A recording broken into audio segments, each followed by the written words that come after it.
완전한 역사의 주역이 돼가지고 약속의 땅을 다 차지했어요. 뭐가 부족할 게 있겠어요? 딱 한 가지만 빼고, 진짜 내 자식을, 내 다음 세대를 정말 사랑하고 정말 소중하게, 하나님만큼 소중하게 생각한다면 그분이 소중하게 부탁한 일이 있어요. 네 자식에게 반드시 이것만큼은 유산으로 남겨주라고 한. 사사기 2장 10절은 역사상 가장 암흑시대를 꼽으라면 사사시대예요. 이스라엘, 주여 주여 하는 이스라엘 백성이 가장 개판 오분전이 돼가지고 완전히 역사를 말아먹은 진짜 저주받을 그런 역사의 기록이, 암흑 기록이 사사시대예요. 이 사사시대가 도래하게 됐던 게 딱 한 가지 이유 때문에 그렇게 됐어요. 그게 사사기 2장 10절이에요. 보실래요? 얼마나 끔찍한지. 사사기 2장 10절에 보면요, 거기에 그런 말씀이 있어요.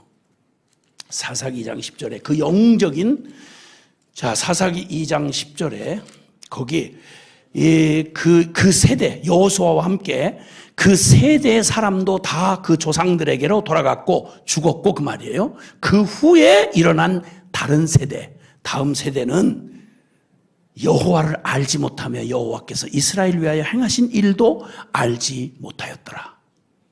딴 것 다 유산으로 멋지게 남겨줬는데 단 한 가지, 그들을 그냥 이 땅에 너무 이뻐, 너무 잘생겼어, 너무 실력이 좋아, 우리 애들 밥벌이하는데 이 지장이 없겠어, 세상으로 말하면 전부 부러울 만큼 성공시켰어.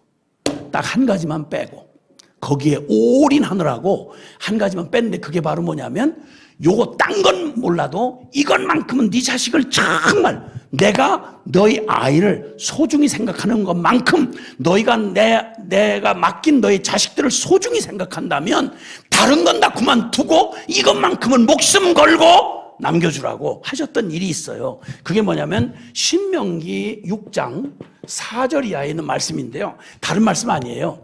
하나님은 오직 한 분 하나님이시다. 그러니까 너희 마음과 뜻과 정성 목숨을 다해서 주 하나님을 사랑하고, 그 사랑한다는 것이 무엇으로 나타나야 되냐면 그 하나님이 너희에게 순종하여 복받으라고 주신 말씀을 너희의 마음에 새겨라. 네가 먼저 말씀이 되어라. 그리고 네 자식들에게 네가 해야 할 일을 주님이 말씀하시는데, 뭐 집 사줘라, 뭐 차 사줘라, 뭐 결혼 잘 시켜라, 대학 졸업장 줘라, 이런 암시가 요만큼도 없고요. 단 한 가지, 누구라도 듣고 순종해야 할, 내게 이 하나님이 이토록 소중히 여기시고 그 생명을 남 자식이 아니라 내 자식으로 맡겼다는 말은 세상의 지구를 통째로 맡긴 것보다 더 소중한 일인 거예요. 내 자식이 아니라 하나님이 맡기신 생명이니까. 근데 그 생명을 어떻게 그를 양육하고 그를 지켜야 될 것인지에 대해서 주님이 약속하신 말씀이 딴 게 없어요. 쉐마의 말씀이에요. 들으라 이스라엘아.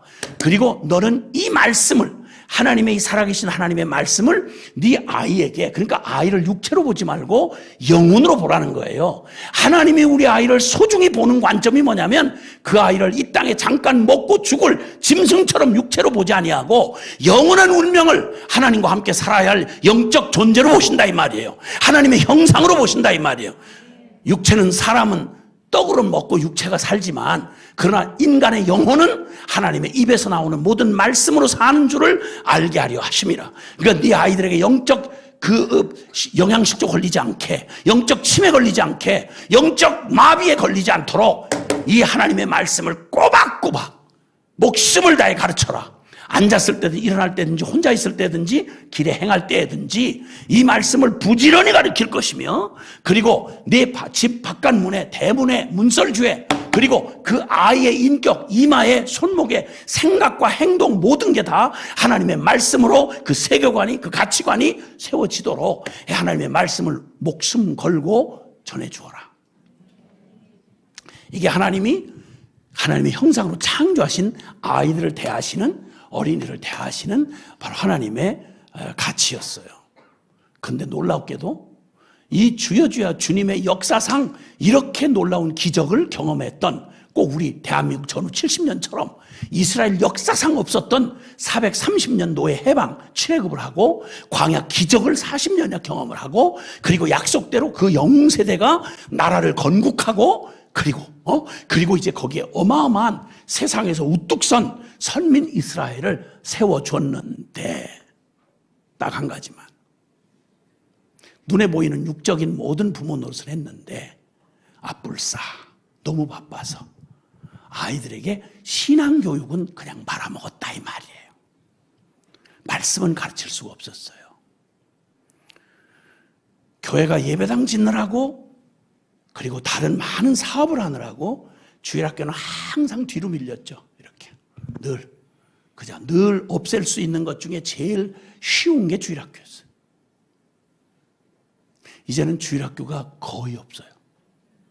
큰 교단에 그냥 형식상이라도 주일학교를 가지고 있는 그 교회가요, 큰 교단, 어떤 교단의 통계에 의하면 40%, 즉 50%가 안 돼요.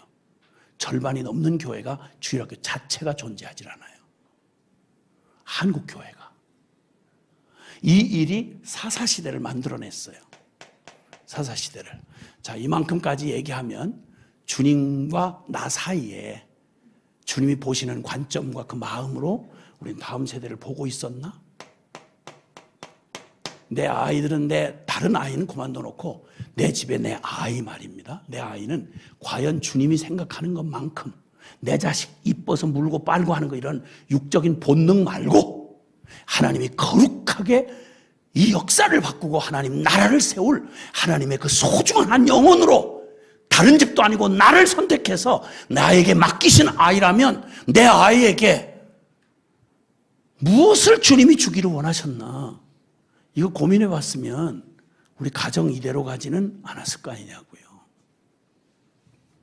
자, 그 다음에 성경, 하나님의 말씀, 성경을 우리가 어떻게 무시했는지. 무시할 수가 있나요? 예, 무시할 수 있어요. 성경을 무시하는 거는 다른 것보다도요, 내 자식에게 유산을 뭘 남겨주려고 하는지를 보면 내가 뭘 내 자식에게 그렇게 뭘 내가 소중하게 생각하는지를 역설적으로 말해주는 거잖아요. 그렇죠? 이것만큼은 꼭 남겨주고 싶은 거. 재산, 집, 명예. 그래서 나는 보통 보면 이렇게 의사 하시는 부모님을 둔 자녀들은요, 특별히 자기가 못 따라가지 않는 한 할 수 있는 의사를 시키려고 그러시더라고요. 법관을 하신 분들 좀 몇몇 아는데 그분은 자녀들한테 반드시 1순위로 시켜주고 싶은 게 법관이더라고요.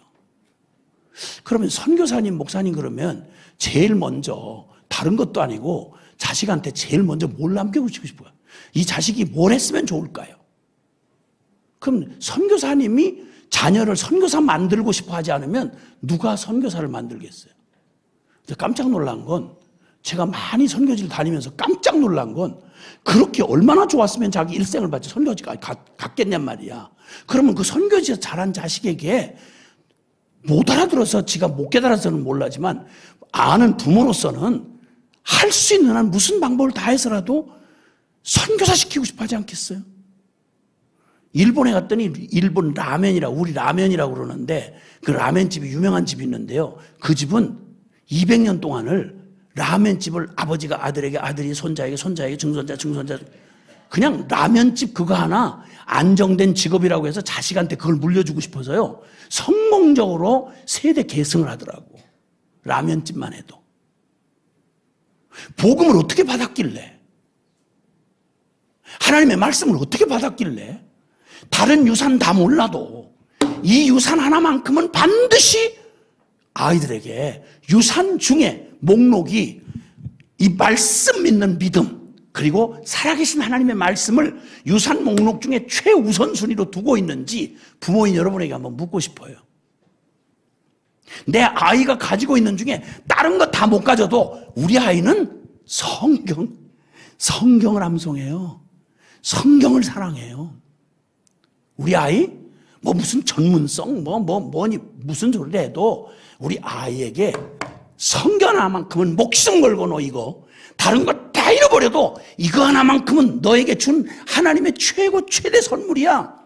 이 성경 지켜, 이 말씀 소중히 생각해. 이렇게 유산으로 남겨주는 유산 목록 몇 위가 됩니까?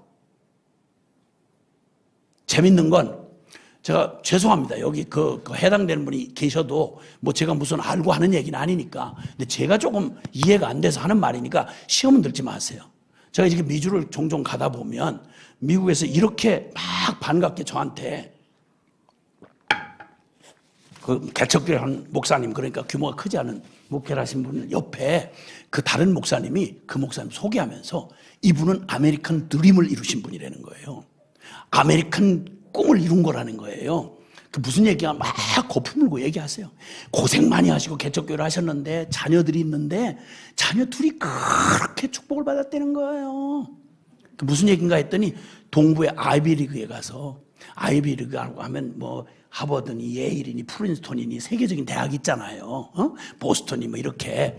그리고 거기 가서 글쎄 세상에 동양인으로 하버드에 들어가가지고 그때 당시 대통령 클린턴 대통령 상을 받았다는 거예요. 영광. 고생하고 목회하셨는데 자녀들을 그렇게 잘 돼가지고 둘 다 명문대를 들어갔다는 거예요. 그럼 이걸 내가 못 보냈다고 내가 괜히 뭐 시기 질투할 건 아니잖아. 그래서 내가 그러냐고. 정말 너무 참 주님이 큰 기회를 주셨군요. 그런데 나의 관심은 하나님이 주시는 기회 자체가 축복이 될지 저주가 될지는 아무도 모르잖아요. 그건 기회지 축복이라고 하기는 아직 일러. 그래서 난 궁금할 수밖에. 그래요. 진짜 하나님이 참 남에게 안 주신 특별한 걸 주셨네요. 그러니 그런 특별한 하나님의 관심과 그런 선물을 받았으니 그러니까 그 친구 그 믿음이 진짜 특별하겠네요. 그 신앙은 어때요? 신앙생활 잘하죠? 여기까지 막 신나게 얘기하다가 근데요 걔 여기 있을 때는 동부 가기 전까지는, 대학 가기 전까지는 그래도 성가대 봉사도 하고 나름 그래도 교회 개척교회 하는 목사님 부모님 따라서 그래도 봉사도 하고 그랬는데 머리가 좋아서 그런지 대학 가고 나서는 너무 바쁘기도 하고 머리가 좋아서 그런지 신앙이 그렇게 깊이 들어가진 않아서 요즘에는 교회는 안 나간다고 그래요.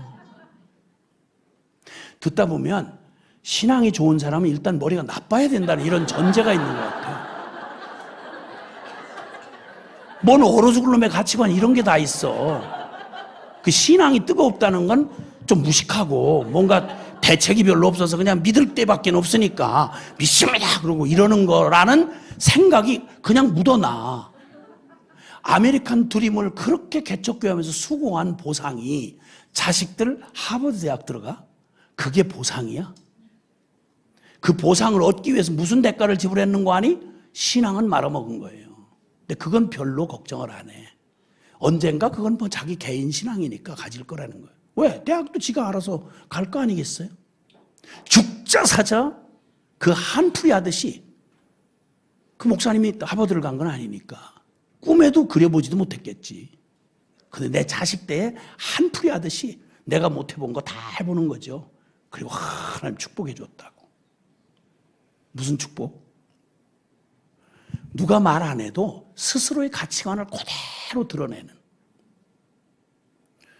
그럼 도대체 하나님의 말씀을 어떻게 우리가 소중히 생각하지 않는지, 하나님이 이 말씀을 주실 때는요, 이 말씀을 주실 때 이 하나님을 배반하고 떠나간 이 저주받은 인류에게 구원받을 이 놀라운 이 영광스러운 복음을 주실 때 말이죠, 이 복음이 내용이 뭐냐, 꽉 짜면 영원히 멸망할 우리를 이처럼 사랑하셔서 예수 그리스도를 보내줄 거고, 그리고 그 그리스도의 피값으로 우리를 구원해서 우리가 깨트려버린 하나님의 영광을 다시 회복시키셔서 영원한 천국을 주실 뿐만 아니라 이 역사를 바꾸는 하나님의 놀라운 통로가 되도록 하나님 주시는 이 말씀 자체가, 오죽했으면 요한복음 1장은 태초에 말씀이 계시니라, 이 말씀이 곧 하나님이셨다.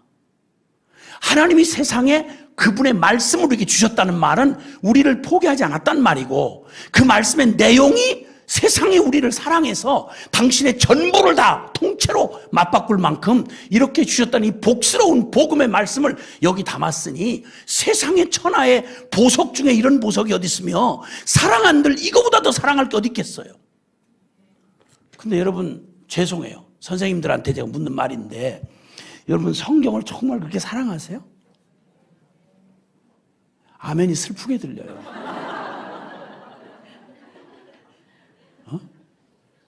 아니 성경을 진짜 그렇게 사랑하시냐고.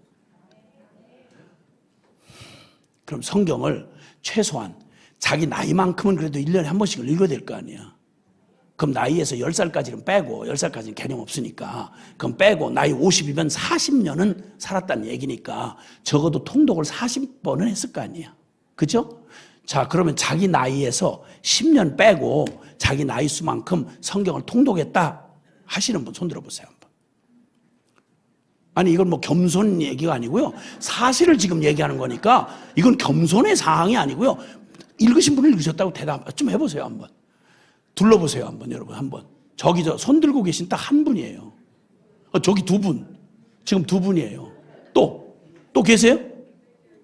계세요? 봤지? 너. 그치? 맞아. 봐, 너도 봤지? 2명밖에 없어. 자, 그러면 너무 무리한 얘기를 했나요? 아니죠?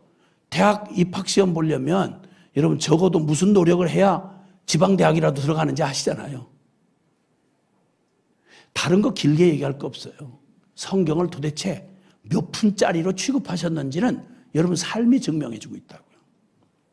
그럼 성경을 소중한 줄 모르는 사람이 주일학교에서 뭘 가르치실 거예요?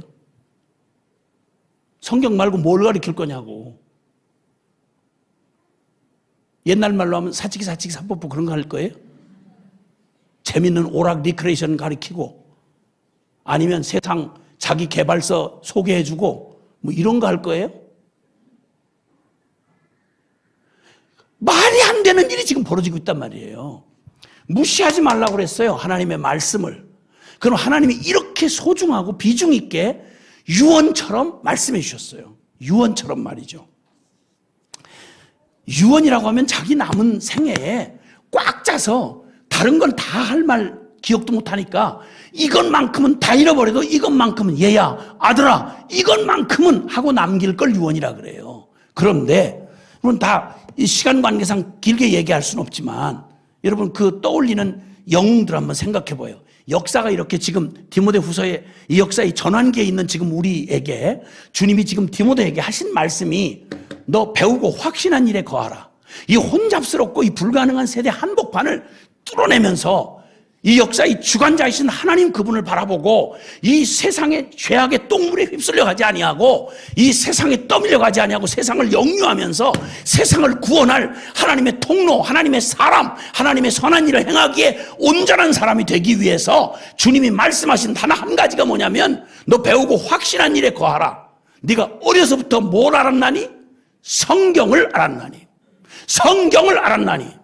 여러분 역사를 바꿀 하나님의 쓰실 하나님의 사람에게 요구되는 가장 절대적인 게 바로 뭐냐면 성경이에요.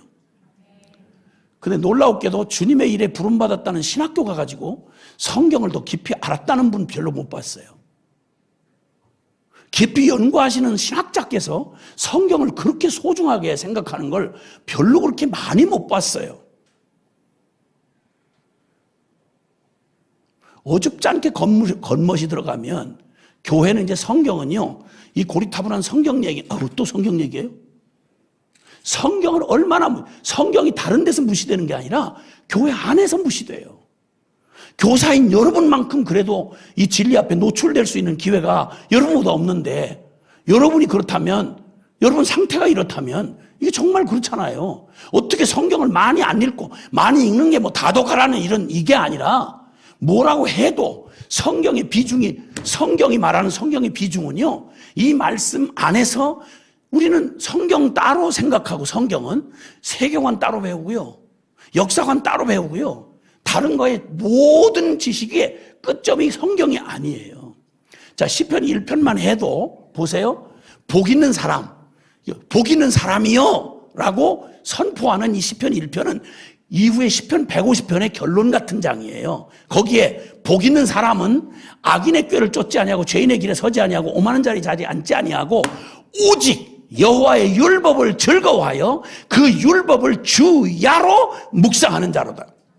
저는 시냇가에 심은 나무가 시절을 저 과실을 맺은 것 같아서 그리고 그 잎사귀가 마르지 아니함 같으니 주님께서 주신 이 말씀을 주야로 묵상하고 시편 119편 105절에 보면 주의 말씀은 내 발의 등이요 내 길의 빛이니이다. 성경 중에 제일 긴 장이 시편 119편이에요. 그 성경 히브리 알파벳에서 첫 자를 따가지고 성경을 말하는데 성경은 빛이에요. 성경은 송이꿀이에요. 성경은 그 빛나는 뭐예요? 성경을 얘기하는, 성경을 자기 안에 성경이 무슨 의미인지를 말하는, 성경은 내 호흡이에요, 내 생명이에요, 나의 눈빛이에요. 수많은 말로 표현하는 게 성경 장 중에 제일 길어요. 여러분, 성경은 당신에게 무엇입니까? 하고 물으면 여러분 뭐라고 대답하실 거예요? 몇 절을 노래하실 수 있겠어요? 성경 말씀에서 무엇을 해결하셨나요? 성경에서 철학의 결론을 받으셨나요? 세상에 수많은 철학이 악소리 못하고 그대로 무릎을 꿇어야 되니까 전도서만 읽어보세요. 전도서만. 지혜의 말을 듣고 싶은가요? 잠언서만 하루에 한 장씩 읽어보라고. 31장으로 되어 있으니까. 어디를 기웃거리면서 누구 어떤 명사의 이야기를 들으려고 기웃거리고 쫓아다녔나요? 좋은 노력이지만 그게 결론이 아니라 하나님의 영원한 진리의 말씀이 결론으로 소중하게 생각했다면, 여러분, 이래서 사실 내 유산 목록에도 다른 여한 없이 하나님의 이 말씀에 목숨 걸고 배우고 확신한 일에 거하는 이 성경을 유산으로 받은 자식이 있다면 여러분 걱정하지 않고 눈 감을 수 있어요. 왜냐하면 여기야말로 하나님을 어떻게 만나고 어떻게 섬기며 하나님의 어떻게 도움을 받고 응답을 받으며 하나님과 어떻게 동행하며 하나님이 약속한 천국의 소망이 무엇이며 어떻게 고난을 돌파해내며 인생사 모든 개인의 인생사부터 시작해서 하나님의 공동체 교회 그리고 인류 역사 전체의 처음과 끝이 이 성경 안에 다 있어요. 우리의 모든 세계관이 이 성경 안에 너무도 명확하게 드러나 있어요. 그런데 예수 믿는 거 따로, 세상 지식 따로. 아니요. 모든 지식이 사랑하는 이 주님의 이 영원한 진리 앞에서 무릎을 꿇을 수 있어야 돼요. 그러면 그게 도움이 될 수 있어요. 그러나 만약 헛되게 성경은 무시하고 성경은 전혀 관심도 없이 그렇게 하면서 다른 일에 박학다식한 사람, 무슨 꼴을 만들어낼까요? 그 사람이 무슨 영향을 남길까요?